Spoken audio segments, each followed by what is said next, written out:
নমস্কার দর্শক, সংবাদ আবির্ভাবের বিশেষ প্রতিবেদনে আপনাদের সকলকে স্বাগত। আমরা প্রত্যেক দিনের মতো আজকেও একটি গুরুত্বপূর্ণ এবং উল্লেখযোগ্য সংবাদ নিয়ে আপনাদের সামনে এসেছি। তৃণমূল কংগ্রেসের বড় ভাঙন দেখা যাচ্ছে দর্শক।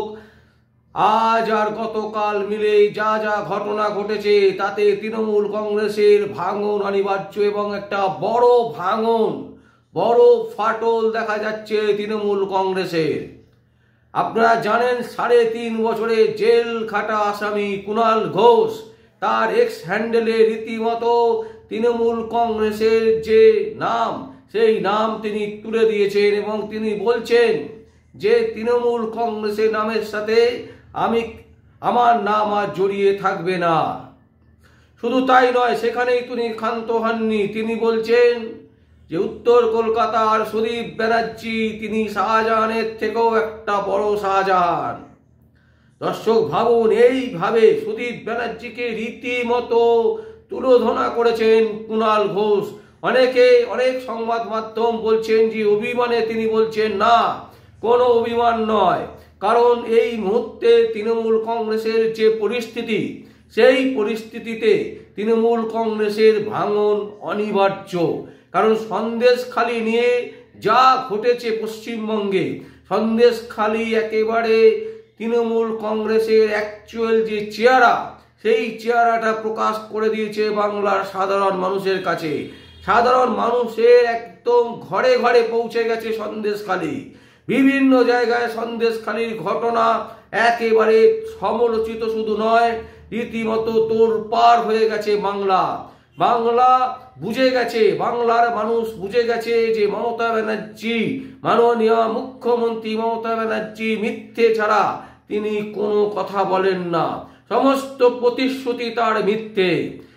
2011 সালে আসার পর থেকে একের পর এক শুধু মিথ্যে প্রতিশ্রুতি দিয়েছেন। কখনো ডিএ কর্মীদেরকে, কখনো তিনি প্রতিশ্রুতি দিয়েছেন যারা হবু শিক্ষক রাস্তায় বসে আছে 1100 দিন হতে চলল তাদেরকে বিভিন্ন কর্মসংস্থান নিয়ে, বিভিন্ন আবাস যোজনা থেকে শুরু করে নানান রকমের যে প্রকল্প, সেই প্রকল্পের নাম পাল্টে নানান ধরনের দুর্নীতি এবং প্রতিটা ক্ষেত্রে শুধুমাত্র মিথ্যে মিথ্যে মিথ্যে।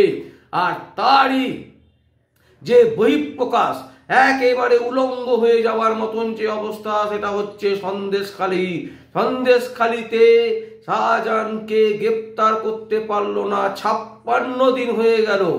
তারপর যখন কলকাতা হাইকোর্ট নড়ে বসলো, যখন বড় ধরনের ঝাঁকুনি দিল, তারপর তাকে গ্রেপ্তার করা হলো। এবং সন্দেশখালির যে ঘটনা, সেই ঘটনায় শাহজাহান একেবারে নিলিপ্ত, তিনি কিছু মনেই করছেন না।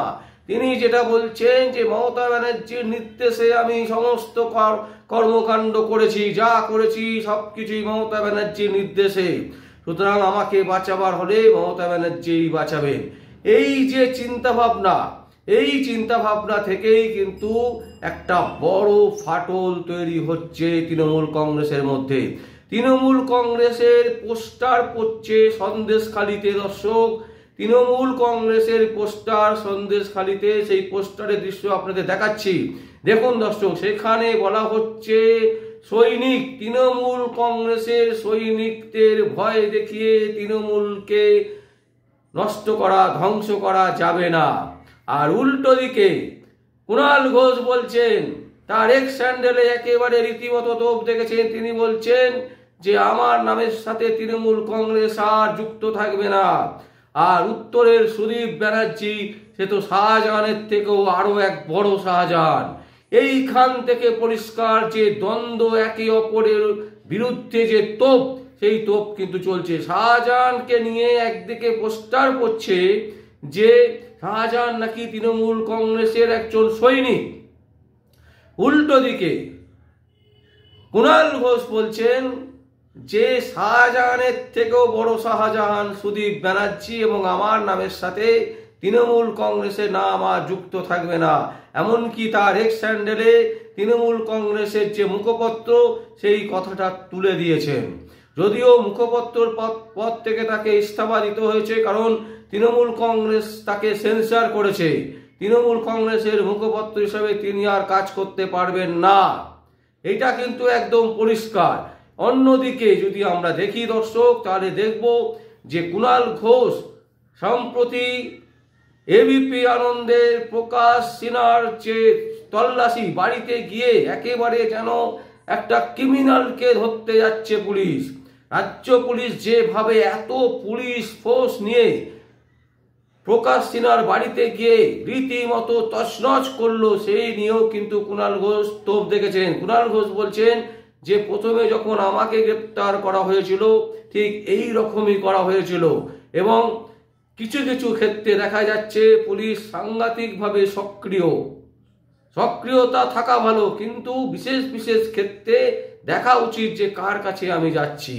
এই নিয়েও কিন্তু তোপ দেখেছেন কুণাল ঘোষ। মানে কুণাল ঘোষ কিন্তু একেবারে পরিষ্কার তৃণমূল কংগ্রেসের বিরোধিতা করা শুরু করে দিলেন। যদিও এই বিরোধিতা কি আদপে নাটক কিনা এটা কিন্তু এই মুহূর্তে বলা যাচ্ছে না, তবে এটা পরিষ্কার তৃণমূল কংগ্রেসের যে দ্বন্দ্ব, সেই দ্বন্দ্ব কিন্তু প্রকাশ্যে চলে এসছে। বিভিন্ন নেতা নেত্রীর বিরুদ্ধে তারা রীতিমতো বলছেন, তারা তোপ দাগছেন। মমতা ব্যানার্জির সাথে অভিষেক ব্যানার্জির দ্বন্দ্ব বারবার দেখা যাচ্ছে, এখনো কিন্তু তাদের মধ্যে যে দ্বন্দ্ব, সেই দ্বন্দ্ব প্রকাশ্যে পরিষ্কার। অভিষেক ব্যানার্জি বলছেন যে সুদীপ ব্যানার্জি, সৌগত রায় এরা দাঁড়াতে পারবে না, এদের বয়স হয়ে গেছে, এদেরকে রিটায়ার করে দাও। মমতা ব্যানার্জি বলছেন যে না, পুরনো লোকেরা থাকবে, নতুন লোকেদের সাথে মিশে থাকবে। এই যে পরিকল্পনা, এই পরিকল্পনাতে কিন্তু তৃণমূল কংগ্রেসের একদম ভাঙনের জায়গায় পৌঁছেছে, এবং সেই ভাঙন রীতিমতো কুণাল ঘোষ থেকে শুরু করে, ফিরহাদ হাকিম থেকে শুরু করে, অভিষেক ব্যানার্জি থেকে শুরু করে প্রত্যেকে। এবং আজকে তৃণমূল কংগ্রেসের একটি বৈঠক ছিল, সেই বৈঠকে কিন্তু কুণাল ঘোষকে ডাকা হয়নি। তার মানে একটা জিনিস পরিষ্কার যে কুণাল ঘোষকে তৃণমূল কংগ্রেস অ্যাভয়েড করছে, কুণাল ঘোষকে তৃণমূল কংগ্রেস আস্তে আস্তে সরিয়ে দেওয়ার চেষ্টা করছে। দর্শক, আবারও বলছি যে এই ধরনের ঘটনা তৃণমূল কংগ্রেসের নতুন কিছু নয়। তারা নানান রকমের পরিকল্পনা করেন, জল্পনা করেন, এবং এই সমস্ত নানান রকমের জিনিস সংবাদ মাধ্যমের সামনে তুলে ধরে তারা বোঝাবার চেষ্টা করেন যে তৃণমূল কংগ্রেস কতটা স্বচ্ছতা, সবাই প্রত্যেকের মতামত সংবাদ মাধ্যমের সামনে বলতে পারে। এই ধরনের নানান রকমের কিন্তু টেকনিক তৃণমূল কংগ্রেস ইউজ করে থাকে। প্রতি বছর ভোটের আগে তারা কিন্তু নানান রকম সলা পরামর্শ করে বাংলার মানুষকে বোকা বানাবার চেষ্টা করে। কিন্তু এইবারে যেটা প্রকৃত অর্থে দেখা যাচ্ছে, সেটা কিন্তু একদম পরিষ্কার যে তৃণমূল কংগ্রেসের যে একটা বড় ফাটল দেখা দিয়েছে এবং ভাঙন শুরু হয়েছে, এটা কিন্তু একদম পরিষ্কার। বহু তৃণমূলের যারা নেতার পরবর্তী যারা স্টেপ, যারা বিভিন্ন জায়গায় সক্রিয়ভাবে রাজনীতি করে, এই রকম প্রচুর মানুষজন কিন্তু তৃণমূল কংগ্রেস ইতিমধ্যে ত্যাগ করা শুরু করে দিয়েছেন। এই ঘটনা একেবারে পরিষ্কার। এবং আজকে যে ঘটনাটা আমরা তুলে ধরছি দর্শক, যে একদিকে সন্দেশখালিতে রীতিমতো সৈনিক বলে সম্বোধন করছেন তৃণমূল কংগ্রেসের লোকেরা, যারা শাহজাহান অ্যারেস্ট হয়েছে, 6 বছর সাসপেন্ড করা হয়েছে তৃণমূল কংগ্রেস থেকে, তারপরেও তৃণমূল কংগ্রেসের নেতৃত্বে তাকে সৈনিক বলা হচ্ছে। তৃণমূল কংগ্রেস থেকে তাকে বলা হচ্ছে যে শাহজাহান নাকি তৃণমূল কংগ্রেসের একজন সৈনিক, ইডি সিবিআই কে দিয়ে ভয় দেখিয়ে কোনো লাভ হবে না। এই ধরনের পোস্টার, যে পোস্টার আপনাদেরকে তুলে ধরেছি, আবারও তুলে ধরছি, দেখুন সেই পোস্টার দেখতে পাচ্ছেন আপনারা, যেখানে পরিষ্কার বলা হচ্ছে তৃণমূল কংগ্রেসের পক্ষ থেকে যে তৃণমূল কংগ্রেসের সৈনিক হচ্ছে শাহজাহানরা, তাই এদেরকে ভয় দেখিয়ে তৃণমূল কংগ্রেসকে দমানো যাবে না। আবার উল্টো দিকে তৃণমূল কংগ্রেসের ডেরেক, তিনি কি করলেন, 6 বছরের জন্য সাসপেন্ড করলেন শাহজাহানকে। তার মানে শাহজাহান অপরাধী, তবেই তাকে সাসপেন্ড করা হয়েছে। শাহজাহানের মতো দুর্নীতিগ্রস্ত লোক তৃণমূল কংগ্রেসে ছিল, তাই তাকে সাসপেন্ড করা হয়েছে।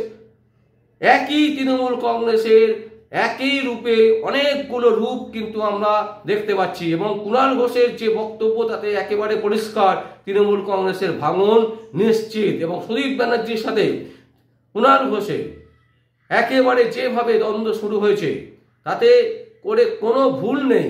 তৃণমূল কংগ্রেস আগামী লোকসভা এবং আগামী বিধানসভা পর্যন্ত টিকে থাকবে কিনা সেটা কিন্তু এই মুহূর্তে বলা যাচ্ছে না। টিকে থাকলেও আগামী 2026-এ যে মমতা ব্যানার্জি একেবারে তার যে মুখ্যমন্ত্রিত্বের যে কেরিয়ার এবং রাজনৈতিক কেরিয়ার, এই কেরিয়ারের সমাপ্তি ঘটতে চলেছে 2026-এর একেবারে বিধানসভা দিয়ে।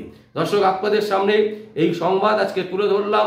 সব থেকে বড় খবর যেটা হচ্ছে তৃণমূল কংগ্রেসের ভাঙন নিশ্চিত এবং বড় ফাটল দেখা দিচ্ছে তৃণমূল কংগ্রেসে। সেই সংবাদ আপনাদের সামনে তুলে ধরলাম। আপনাদের যদি কোনো কমেন্টস থাকে অবশ্যই আপনারা কমেন্ট করবেন। আর দেখতে থাকুন পরবর্তী সংবাদ আবির্ভাবে। আমার নাম নিশ্চিত পাল, সংবাদ আবির্ভাবের জন্য।